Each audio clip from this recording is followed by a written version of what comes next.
பங்குச்சந்தை பகுப்பாய்வில் கூறப்படும் காணொளியை காண வந்த அனைத்து நண்பர்களுக்கும் வணக்கம். பங்குச்சந்தையில் கூறப்படும் காளைய நிலை, கரடியின் மதிப்பு எந்த அளவுக்கு பங்குச்சந்தையில் தனித்துவத்தை ஏற்படுத்தி வருகிறது என்பதை பற்றி நமது காணொளியில் தெளிவாக சொல்கிறோம். பங்குச்சந்தையில் கூறப்படும் கருத்துக்கள் அனைத்தும் தனிப்பட்ட கருத்து, கல்வி நோக்கத்துக்காக மட்டுமே கூறப்படுகிறது. வாங்க காணொளி உள்ள போலாம். திங்கட்கிழமை பங்குச்சந்தையுடைய புல்ஸோட பிரைமரி ரெசிஸ்டன்ஸ் R1 R2, பேஸோட பிரைமரி சப்போர்ட் S1 S2 என்னென்னு பார்க்கறதுக்கு முன்னாடி இன்று பங்குச்சந்தை நிப்டில என்ன நடந்ததுன்னு சொல்லி நம்ம பார்த்துடலாம். நம்ம புதன்கிழமை பங்குச்சந்தையோட முடிவு வந்து 23,907. இந்த முடிவை பொறுத்து புல்ஸோட பிரைமரி ரெசிஸ்டன்ஸ் வந்து 23,938, பிரைமரி சப்போர்ட் வந்து 23,858 பேசியிருந்தோம்.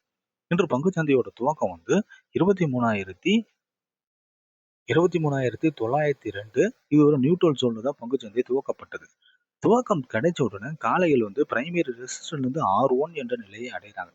அங்கு கரடிகள் தடுத்து நிறுத்தி பிரைமரி R1லிருந்து பிரைமரி ரெசிஸ்டன்ட் கீழே வரும் கரடிகள் வந்து காலையில பிரைமரி ரெசிஸ்டன்ட்டுக்கு மேல போக விடாம பிரைமரி சப்போர்ட்டுக்கு வராங்க. பிரைமரி சப்போர்ட்டுக்கு கீழே வரும் கரடிகள் வந்து காலையில பிரைமரி சப்போர்ட்டுக்கு மேல போக விடாம S1 23,782 என்ற நிலையை அடைகிறாங்க.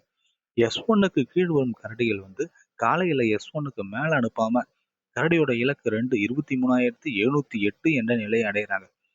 பங்குச்சந்தை பகுப்பாய்வில் S2க்கு கீழ் சென்று விட்டால் விலை மற்றும் மதிப்புகள் மாறுபடும் என்பது நமது காணொலியை பார்க்கிற உங்கள் அனைவருக்கும் தெரியும்.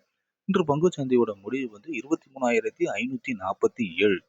இதை பொறுத்து திங்கட்கிழமை பங்குச்சந்தையுடைய புல்ஸோட பிரைமரி ரெசிஸ்டன்ஸ் R1 R2, பேஸோட பிரைமரி சப்போர்ட் S1 S2 என்னன்னு நம்ம பார்த்துடலாம். நிப்டி 50 இன்று பங்குச்சந்தையோட முடிவு வந்து 23,547. இதை பொறுத்து திங்கட்கிழமை பங்குச்சந்தையுடைய புல்ஸோட பிரைமரி ரெசிஸ்டன்ஸ் வந்து 23,638, R1 வந்து 23,762, R2 வந்து 23,938. பேஸோட பிரைமரி சப்போர்ட் வந்து 23,458, S1 வந்து 23,338, S2 வந்து 23,162. நிப்டியோட ஓஏ எப்படி இருக்குன்னு சொல்லி நம்ம பார்க்கலாம். நிப்டியோட ஓஏ பார்த்தீங்கன்னா 23,850லேருந்து புல்ஸ் வந்து அவங்களோட கால் ஷாட் எல்லாம் கவர் பண்ணுறாங்க. இதுலேருந்து நம்மளுக்கு என்ன புரியுதுன்னா 23,850க்கு மேலே புல்ஸால் ரேலி பண்ண முடியாது. அதாவது நாளைக்கு திங்கட்கிழமை பங்குச்சந்தை வந்து பாசிட்டிவ் ஓப்பனிங் கொடுத்தாலுமே R1 ஒரு அச்சீவ் ஆகிறதுனால பாசிபிலிட்டி தான் அதிகம். ஆனால் மேக்ஸிமம் வந்து திங்கட்கிழமை பங்குச்சந்தை வந்து ஒரு நியூட்ரல் ஓப்பன் கிடைக்கிறதுக்கான பாசிபிலிட்டி தான் அதிகம். நியூட்ரல் ஓப்பன் கிடைச்சி பிரைமரி ரெசிஸ்டன்ஸ் தான் R1 அச்சீவ் ஆகிறதுக்கான பாசிபிலிட்டி இருக்குது. ஆனால் பேஸ் வந்து அவங்களோட கால் ஷாட்டை பார்த்தீங்கன்னா 23,200 தான் கவர் பண்ணியிருக்காங்க. அதனால மேக்ஸிமம் வந்து மார்க்கெட் டவுன்ஃபாலில் போனால் கூட S2 வரைக்கும் அச்சீவ் ஆகிறதுக்கான பாசிபிலிட்டி இருக்கு.